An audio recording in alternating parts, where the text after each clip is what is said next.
Hi there, I'm Brian. I'm now 63 years old, and the story I'm going to tell you is a long and meandering one. To fully explain, I need to go back, way back into my childhood. I was only 4 years old when my parents moved to Glossop in Derbyshire. They'd bought a semi-detached house at the end of Wren's Terrace. I need to start this at a very early age, even though I didn't understand at the time. I was being called by name. My story is probably one of the more unusual ones, and certainly very spiritually intense. My dad had made a nativity scene, very detailed, made from wood. It had a straw roof and all the expected figures inside. It was put in the front room during Christmas time each year. The porcelain figures were arranged as expected around the manger containing the baby Jesus. I remember shortly after we moved to Glossop being on my own in the front room and just simply copying what I saw in the nativity. I knelt down before it, bowing my head, also showing reverence for the infant. And of course, bear in mind, these are terms that I could not have used at the time, but I do remember how I felt, so it's to put it into a context. I would like to be able to say that something amazing happened then, but it didn't. I was quite a destructive child, even from a young age, having a serious fascination with fire, getting into a lot of mischief, which I refused to go into, save that I led my poor parents a merry dance. Now here's where it gets interesting. At the end of Wren's Terrace, my friend and I were playing at the base of a chimney. It's been knocked down save for the base stones, huge, what I think were granite slabs in a semicircle, and in the centre of them it was grown over with grass and weeds. Speckled around the middle of the base were stones of varying sizes. I remember looking at one of them. It wasn't all that big, maybe a foot or so across. I said to my friend, "Underneath that stone is a white toad." He laughed, but to prove me wrong he agreed to dig it up. The stone was much larger than we had thought, buried deep in the ground, most of it being kind of like an iceberg. Most of it was actually underground. We had no tools, so we resorted to digging it out with pointed sticks. It took quite some time and energy to get it to the point where it would come out of the earth. We had to pull really hard on it, and eventually it popped out like a rotten tooth. Around a foot down in the earth and trapped all around itself was indeed a small creature, maybe 1.5 inches across. A white toad, unable to move as the soil and dirt was pressed up hard against it. Yet there had been enough water and food to sustain it. My friend was extremely surprised at this discovery, yet I wasn't, so convinced of its presence prior to digging up the rock. A few years later, maybe 8 years old, I was forced to go to Sunday school, which I hated. That was apart from being able to see a pretty blonde, blue-eyed girl called Michelle Walker. Childhood crush. Sunday school went on week by week and for some time, and then eventually one day, around about age 11, maybe 12 or 8 years old, I said I didn't want to go anymore, so I stopped.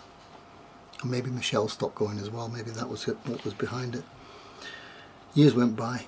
I never forgot those two instances of the porcelain figures and the white toad.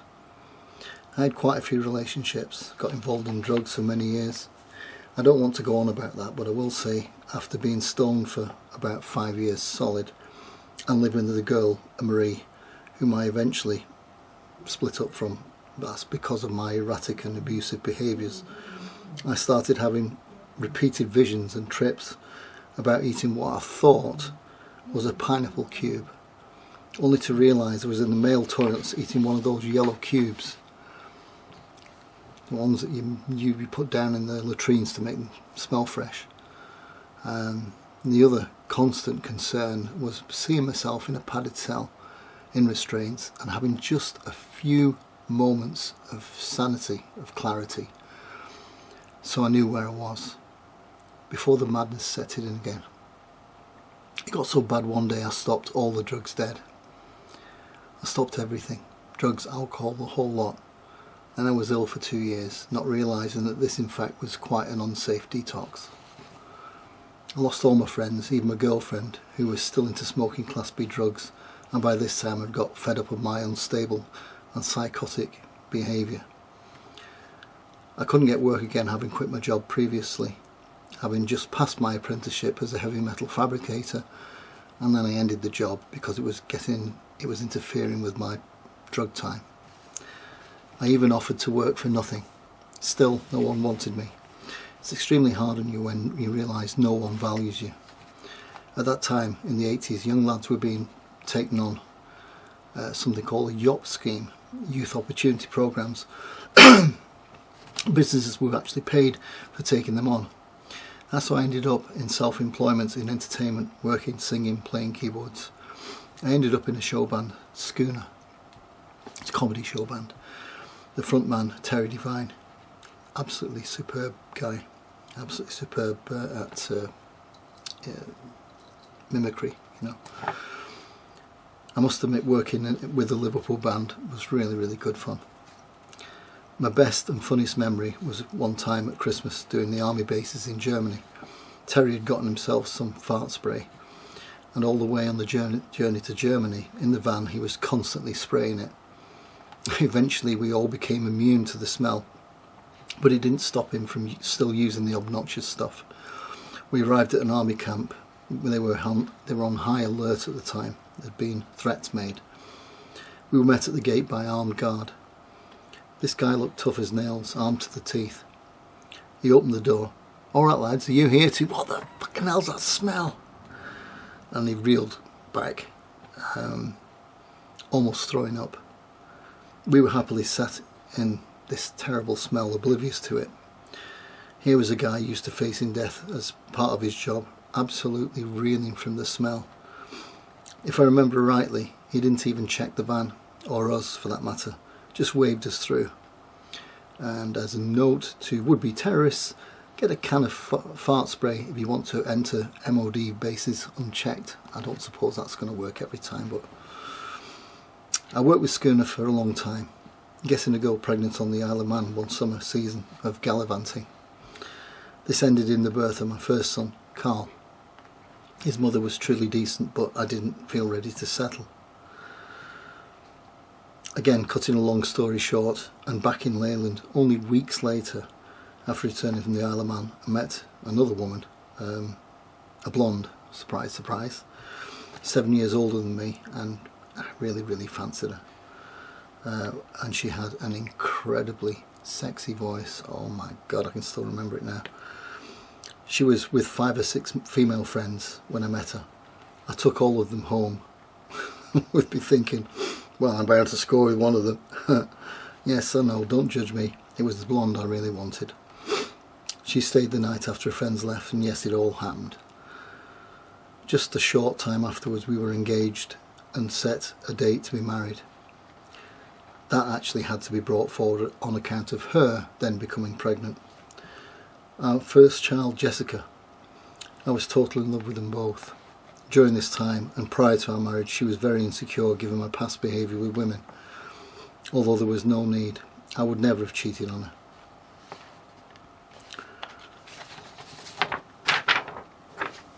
I'm having to read from notes because there's rather a lot of it.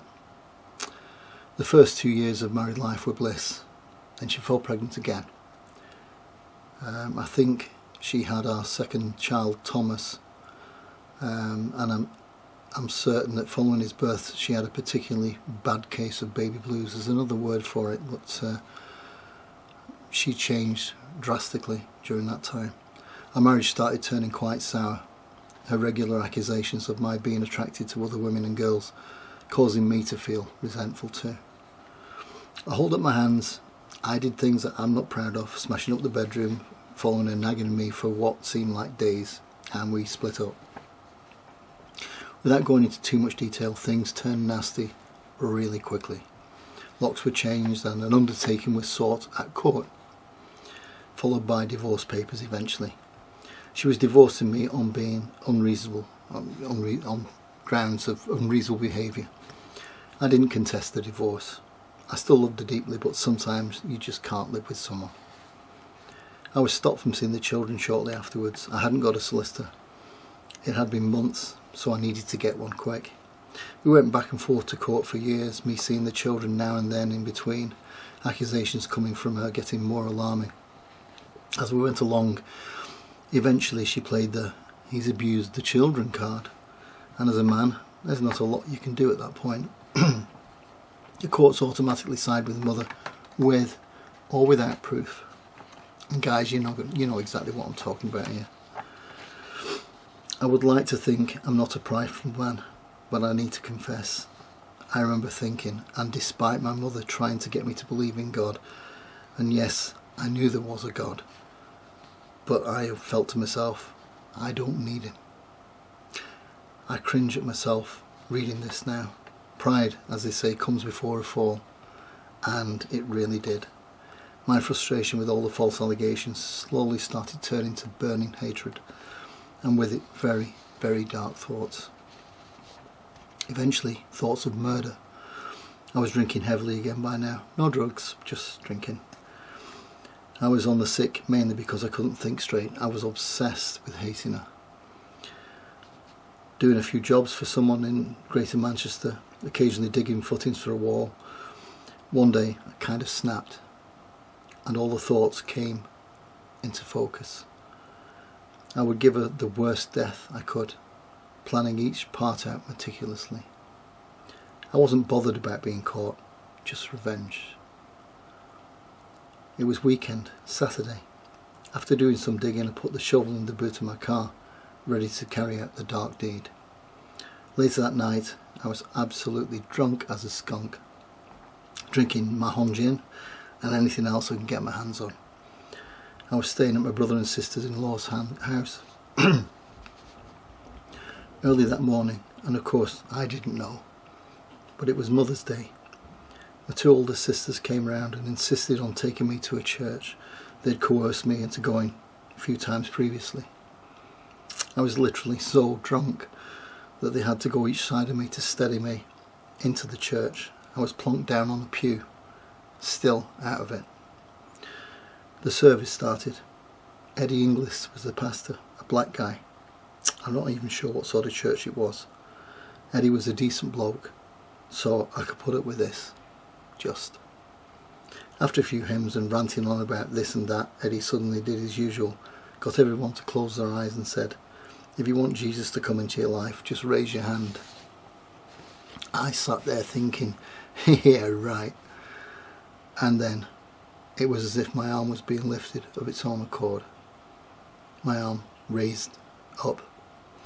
I had felt totally crushed by the dark hatred in my heart. It had felt like I had the world on my shoulders and all I could ever think about was what I was going to do to my wife. As my arm got to its highest point, I can only describe as energy, electricity, massive power rushing through my hand and into my arm. I was shaking and writhing about like someone had thrown boiling oil on me. I've no idea how long it lasted, but as my arm came back down, the dark hate was gone. Literally gone. I know that's just not possible, is it? But that's the point. We can be literally at hell's door itself and still be saved. It's interesting. I uttered no word. I didn't even think anything at the time. I didn't ask for forgiveness. Like a drowning man, I must have been just reaching up to be saved from the tempest. And what I was given was pure grace. Behind me was sat my mother. Unknown to me, she'd been praying for years for my salvation. She saw it all, saw it on Mother's Day of all days. That was her reward for her faithfulness. Confession number 2. After this experience, directly after it, I was a bit angry. I was angry that God had done what I couldn't. There we go, pride again. In other words, he dealt with my anger. So it meant that I did need him. And I was annoyed about that. But I write this now without having to feel guilt, because there's no longer guilt within me. But I have to be honest and authentic. That's all God asks. He knows our weaknesses, and his grace is more than enough to cover us. But we have to admit that first to ourselves, then to God, who knew anyway, but that's just how it is. 2 weeks passed. I felt so much better. The drinking had reduced down significantly. I didn't need it like I did before to numb the pain. But God knew something I didn't. The accusations and the pressure were only going to get worse. That left me at risk of repeating the darkness returning to my heart and what that was going to lead to. I went to bed. I'd been reading my Bible. My folks had bought me. They'd signed it with messages of hope. It still didn't make a lot of sense. I was reading it as you would a book. Start at the beginning, read to the end. I was making great progress reading it. Sadly, not a lot of it was going in. I couldn't comprehend. My eyes hadn't been fully opened. I'd fallen asleep, like I always did. The light still on, me drooling on the bedclothes, deep in slumber. The Bible was somewhere beside me. I woke early hours of the morning, not sure of the time. As I opened my eyes, I saw the light across from me in the ceiling. The bulb hanging there was bright, but threw out no light. Just blackness around it. What the hell was going on? The hair on my legs, arms and neck started to rise in anticipation of something truly evil. I felt it before I saw it, a heavy weight on my feet and lower legs slowly inching up to the top of my bedclothes. Out of the darkness appeared a black, slightly shiny face, pointed like an enormous shrew. Jet black, dead eyes, full of malice. In my head, I heard myself saying, "It intends to get into your mouth. If it does, you'll be compelled to commit the murder you've been planning." The demon slowly arrived level with my mouth and started lowering itself ready to enter me. I was totally frozen with fear. My legs and arms and breathing had stopped, along with time itself. I wanted to scream, but nothing came out, like I was anaesthetised. Suddenly I saw a tiny rainbow to my left. When I say tiny, this must have been an inch across, but very, very bright. I managed to move my arm and grab the Bible at my side. The creature instantly disappeared. And once again, things in the room looked normal, the light shining as it should have. I jumped up and ran through to my father and mother's room. They must have thought he's back on the drugs again when I tried to explain what had happened. We returned to the room to find everything as it should be. Now, what convinced my mother that I was telling the truth was my insistence that I wanted one of the pet dogs in the bedroom, something I would never normally have done. I'm really not keen on dogs in bedrooms. No joke intended. It was hard to return to sleep, but eventually it came. Filled with nightmares of angels and demons fighting, I woke up around 10 a.m, absolutely exhausted and shattered, not wanting breakfast. Across the road from my parents' home in Leyland, a small area of grass and then a short walk to Worden Park. So I went for a walk to try and clear my head. As I got onto the green, and bear in mind, this was now during the day and I'm fully awake, I looked up. The clouds seemed to form into steps, and on each of the steps scores of angels and demons were fighting. I carried on walking, not knowing what to think. As I came to the dirt road leading to the park, there, on the ground, only feet away from me, an angel and a demon were in a death grip. My shoulders slumped as I walked past them thinking, well, that's it. I've finally gone completely mad. As the thought hit me, it all vanished. Sometimes things can be revealed that we might rather not see, but need to. I didn't want to go further into the park as I was so shaken up that moment. I turned around and headed home instead, trying to explain to my parents what had happened, this time in the daylight. They just stared at me, not knowing what to say.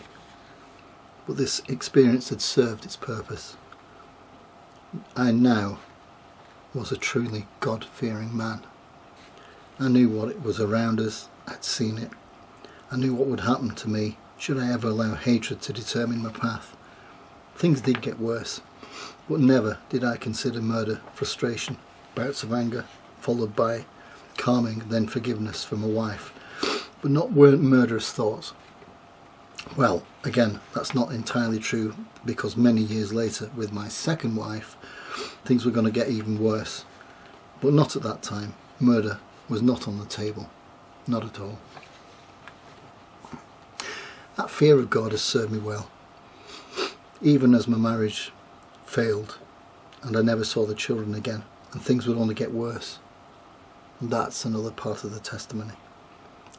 To wrap up, I want you to understand one thing and one thing only. It was grace, not anything else, that I was given. I offered nothing except desperation at the end of my rope. Where God is concerned, that's not a bad place to be. He works best with extremes. So no matter where you're at, what you've done, how far from humanity you consider yourself to be, God is a maximum of an arm's reach away. But don't, like me, allow your pride to get in the way. Make the greatest decision of your life. Do it now. I will see you on the other side, brothers and sisters. And just to sum up, grace. The Hebrew word for grace is hen, commonly translated as favour, which means acceptance and goodwill regardless of whether we've earned it.